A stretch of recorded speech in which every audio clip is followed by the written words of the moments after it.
Le départ du Royaume-Uni de l'Union européenne a soulevé plusieurs questions à travers le monde et remis en cause la crédibilité de celle-ci. Certains pays veulent donc en profiter et faire de même. Mais d'un côté plus local, certaines communes remettent en cause, elles, leur appartenance à la France. C'est ce mouvement qui nous intéresse aujourd'hui. Nous nous retrouvons ici à Laz, commune forte de 678 habitants et d'un dynamisme économique en partie dû à ses nombreux commerces et fabriques artisanales. Nous avons rencontré Henri Lemaire, instigateur du mouvement Lasxit et maire de cette petite bourgade. Bonjour, je suis Henri Lemaire, maire de Laz, et ma famille et moi dirigeons cette commune depuis 4 générations maintenant. Et je suis ici pour vous présenter les différents aspects du Lasxit. Quelles sont les causes qui vous ont poussé vers l'indépendance? Eh bien, de base, il y avait déjà un sentiment, une envie d'indépendance chez les Asiens, et comme vous avez vu, le Brexit nous a confortés dans cette optique. Et si un pays comme le Royaume-Uni peut le faire, alors pourquoi pas Laz? Bonjour monsieur. Bonjour. Que pensez-vous du Lexit? C'est quoi? La prise d'indépendance de l'As par rapport à la France. Je pense que c'est une bonne chose, ouais. D'accord, merci monsieur. Mais c'est chez moi ici. Allez-vous-en. Allez-vous-en. Dégagez. Si le Lexit est voté, quelles seront les mesures que vous prendrez? Eh bien, tout d'abord, la mesure phare du programme, c'est le rétablissement des frontières, tout simplement.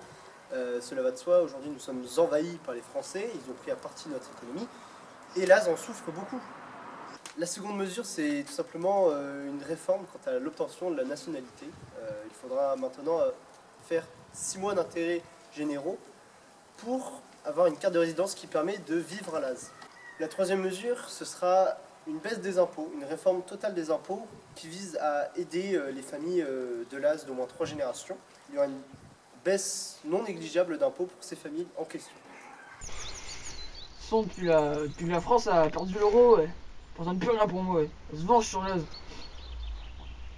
Ils ont pas voulu envoyer les gens de la SLAZ, leur truc là. Donc du coup, bah, moi si la cité est votée, on aura notre propre équipe internationale.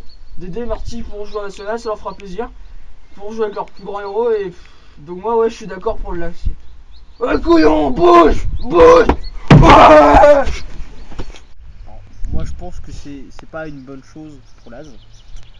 Parce que justement il va y avoir des péages et des frontières. Et vu que je suis en dehors de la ville, ça va me faire chier. Parce qu'il va falloir que je paye. Et on roule pas sur l'or en ce moment. C'est la crise. Et voilà, je pense qu'il faut prendre des mesures qui conviennent à tout le monde. Et au pire, voter pour non, tout simplement. Mais non, moi je suis formellement opposé à ce Lasxit. Le Lasxit, en plus d'être un sujet d'actualité locale, est aussi un sujet d'actualité régionale, et de nombreux partis bretons ont donné leur avis sur la question. Bonsoir mes camarades, je m'appelle Jean-Luc Gruzawen. Je suis premier secrétaire du PBGI, Parti breton gaucho indépendantiste. Ce soir, je vous annonce formellement que je soutiens profondément la démarche du Laxit. Bonjour monsieur. Bonjour monsieur. Alors, que pensez-vous du Lasxit? Oh vous savez moi Laz et moi c'est une histoire de. C'est une histoire de génération, vous savez avec ma famille, on a une maison ici, une propriété. On se retrouve chaque été pour une garden party, toutes ces sortes de choses. Oui. Mais que pensez-vous du Lasxit?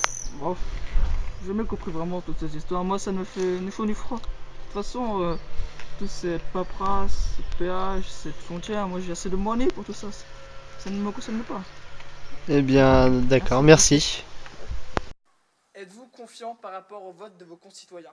Oui, très clairement, il y a une envie d'indépendance chez les habitants.